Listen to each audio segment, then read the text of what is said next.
이분은 80대 여성 환자분이세요. 우측 대퇴골에 골절이 생겨서 제가 인공관절 수술을 했던 분입니다. 네. 처음에는 잘 안 움직여진다고 관절이 굳어서 보호자분들이 병원으로 모시고 왔었어요. 그런데 사진을 찍어봤더니 골절이 발견됐던 거죠. 네. 보시면은 왼쪽 사진에 저 부분이 우리가 대퇴골의 경부라고 부르는 목 부분입니다. 저 부분이 부러지면 우리가 설 수가 없죠. 체중이 실릴 수가 없으니까요. 그래서 가장 흔한 이제 노인성 골다공증 골절 부위 중에 하나입니다. 제대로 치료가 되지 않으면 1년 내에 사망률이 무려 약 30%까지 그렇게 높게 보고되기 때문에 우리가 저런 골절이 발견되면 가급적 72시간 내에 수술하시는 것을 권해드리고 있습니다. 아니 근데 큰 수술을 할 정도로 크게 다치셨는데 그걸 몰랐다고요? 네, 이분이 집에 계셨던 게 아니고요. 요양병원에 계셨던 분이세요. 네. 그래서 특별히 뭐 크게 활동을 하신 것도 없고 네. 넘어지거나 외부 충격이 간 적도 없어요. 그러니까 이제 처음에 모두들 골절이라고는 생각도 안 하셨다가 사진 보고 이제 깜짝 놀라셨던 거죠. 아니 그럼 아무것도 안 하셨는데 저 골절은 어떻게 생겼을까요? 네, 우리가 골다공증이 아주 심한 분들은 침대 위에서 자세를 바꾸거나 옷을 갈아입는다거나 그런 일상생활에서도 골절이 발생할 수가 있습니다. 아마 이분도 그러지 않으셨을까 추정됩니다. 아니 침대에서 자세를 바꾸는 것만으로도 골절이 생긴다고요? 네, 뭐 지병이 있거나 그래서 이제 거동이 불편한 노인분들은 누워서 주로 생활을 하시게 되잖아요. 그러다 보면 뼈가 점점 약해지기 때문에 조그마한 충격에도 골절이 발생할 수 있습니다. 어떡해. 저도 사실 골절된 적이 좀 있거든요. 근데 그건 좀 심하게 좀 운동을 해서 그런 이유가 있으니까 그러려니 했는데 야, 이걸 보니까 그냥 누워있기만 해도 골절이라니 좀 무섭네요. 그러니까 진짜 기침하다가도 골절이 되는 건 네. 너무 당연하겠어요. 네, 맞습니다. 뿐만 아니라 우리가 골절은 골다공증을 포함해서 이제 여러 가지 합병증을 또 유발을 하게 돼요. 예를 들면 이제 고관절 골절이나 척추 골절이 생기면 주로 이제 환자분들이 누워서 생활을 하게 됩니다. 그러면은 폐렴이나 비뇨기계 감염 그리고 욕창 같은 질환이 발생을 하게 됩니다. 몸 뼈 속에는 골수라는 게 있습니다. 골절이 되면 이 골수가 새어나와요. 그래서 피와 섞이면서 혈전을 잘 만들게 되고 또 누워있다 보니 정상 혈관 속에도 혈전이 잘 생기게 됩니다. 그래서 혈관들이 막히기 쉬운데 고혈압이나 고지혈증을 가진 분들에게는 아주 치명적입니다. 두 분도 혹시 고혈압이나 고지혈증 갖고 계신가요? 전 고지혈증 좀 있고요. 제가 고혈압이 있거든요. 그래서 그 전에 옛날에 처음에 어떻게 알게 됐냐면은 머리가 너무 아파가지고 병원에 갔었어요. 네. 근데 이제 혈압이 168? 네. 예, 거기까지 올라갔더라고요. 그래서 알게 됐어요. 어떡해. 네, 일단 김희수님, 골다공증 진단 받으신 지 얼마나 되셨죠? 한 6년 전인 것 같아요. 근데 검사를 했는데 선생님께서 그때 몸이 70대 그 골밀도를 가지고 있다고 그래가지고 제가 너무 충격을 받았거든요. 네. 그때 당시에. 네, 그동안 치료도 받으셨죠? 예, 한 6개월에 한 번씩 저희가 이제 배에 맞는 주사가 있더라고요. 네, 그게 새로 나온 거라 그래가지고 그거를 조금 꾸준하게 받긴 했었어요. 네. 자, 김희수님이 왜 허리가 아프신지 제가 검사를 좀 해봤습니다. 야, 병원도 두 분이 같이 가셨어요. 엑스레이부터 골밀도 검사까지.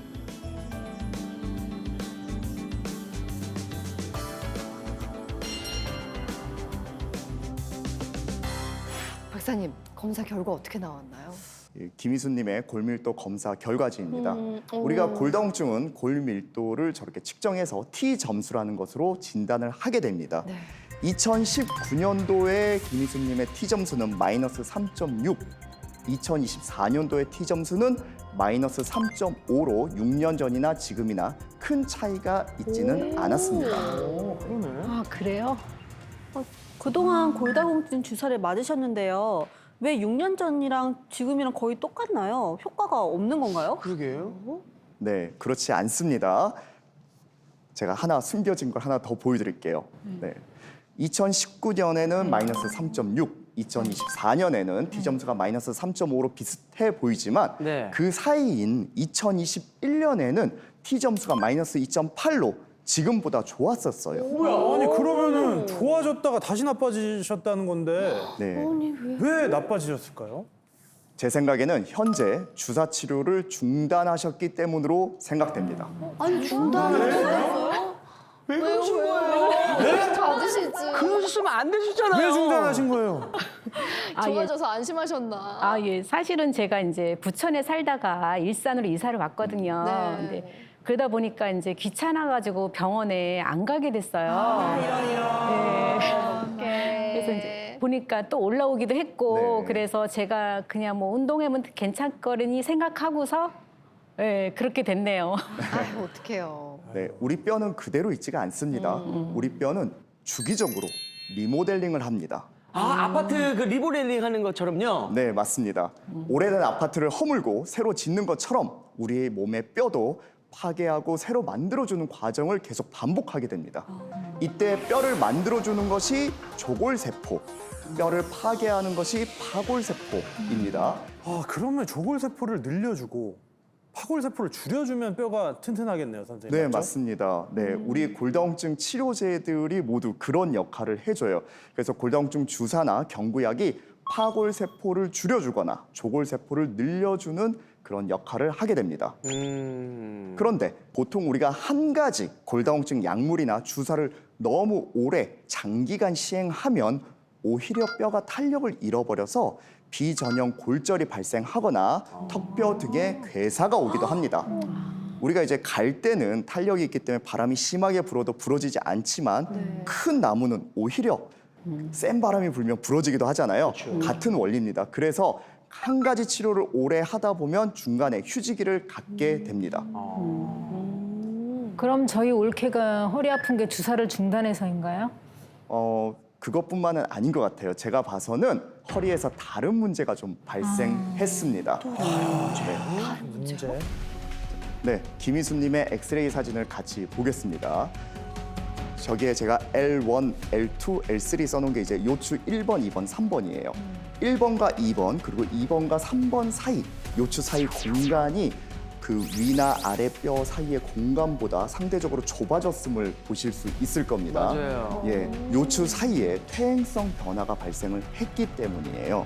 제가 이제 허리 척추 모형을 좀 가지고 나왔는데요. 척추뼈 사이가 좁아지면 디스크는 압박을 받게 되고 네. 어딘가로 탈출을 하려고 합니다. 그런데 보통 우리 뒤쪽 이 신경이 지나가는 통로가 압력이 좀 높을 때 그쪽으로 많이 탈출을 하게 돼요. 그러면서 뒤쪽에서 통증을 느끼게 되고 심하면 다리 쪽으로 저림 증상이나 마비까지 올 수도 있습니다. 네, 거기에 한 가지 더 흉추에서 압박골절로 의심되는 부분이 좀 발견됐습니다. 흉추에서 네, 골절이요? 네. 골절이 일어났다고? 자, 이 부분이 이제 흉추 사진이에요. 예. 제가 저기 T7번, 8번, 9번 쓴 곳이 이제 7번, 8번, 9번 흉추가 됩니다. 네. 각각의 좀 길이를 재봤더니 8번 흉추의 높이가 앞부분의 높이가 7번이나 9번에 비해서 상대적으로 조금 낮아진 게 보이실 거예요. 네, 저렇게 김희수님처럼 뼈가 약하고 골다공증이 좀 진행을 하다 보면 저렇게 본인도 모르는 사이에 척추뼈가 저렇게 조금씩 주저앉는 저런 게 발견되기도 하고 저럴 때는 혹시 압박골절이 있었을 수도 있겠다 저희가 이제 추정할 수가 있습니다. 아마도 어느 정도의 압박골절이 좀 시작되고 있지 않을까 좀 걱정이 됩니다. 우리가 흔히 골절이라 그러면 뼈가 이렇게 댕강 또각 부러져서 어긋난 것만 생각하기 쉬운데요. 의학적으로는 저렇게 이제 실금이나 압박에 의해서 뼈 전체 모양의 변형이 생긴 것도 다 골절이라고 봅니다. 제가 세 분의 허리 엑스레이 사진을 좀 준비를 해봤어요. 첫 번째 사진은 보시면은 척추째가 저렇게 몸통이 네모 반듯한 모양을 좀 보실 수 있을 거예요. 네. 두 번째 사진 보시면 네모나진 않고 약간 조금씩 찌그러지는 듯한 모양이 좀 보이시죠? 네. 예, 골 감소증이 있었던 환자분의 뼈고요. 마지막 보시면은 뼈가 저렇게 사다리꼴 모양 혹은 심하면 이제 삼각형 모양까지 찌그러지는데요. 찌글찌글하네요. 저렇게 이제 골다공증이 좀 심하신 분들 같은 경우에는 저렇게 뼈가 좀 찌그러지게 됩니다. 제가 좀 모양으로 보여드릴 건데요. 자, 보시면은 이렇게 네모 반듯했던 척추뼈. 보시면은 이 사이사이에 기둥처럼 이렇게 많이 유지가 되고 있잖아요. 예. 이렇게 해면골이 잘 유지될 때는 이렇게 충격을 받아도 찌그러지지가 않죠. 그런데 이렇게 구멍이 송송송, 아이고. 구멍이 큰 구멍들이 뚫려 있는 이런 경우에는 뼈의 높이도 이렇게 주저앉게 되죠. 그래서 이제 어르신들이 나이가 들면서 키가 줄었다 얘기하는 것도 여기에 이제 영향이 있게 되고요. 또 이제 꼬부랑 할머니라고 표현하는 우리 할머니들 허리가 점점 이렇게 앞으로 수그러지죠. 맞아요. 예, 척추뼈의 앞쪽이 주로 무너져서 이런 일들이 생깁니다. 실제로 제가 이제 여러분들 보여드리려고 이걸 이제 오늘 스튜디오에 가지고 오는데 살짝 부딪혔거든요. 깨졌어요? 깨졌어요. 네, 정말 이렇게 실제로도 골절이 굉장히 쉽게 발생할 수 있습니다. 리얼하다. 네. 진짜.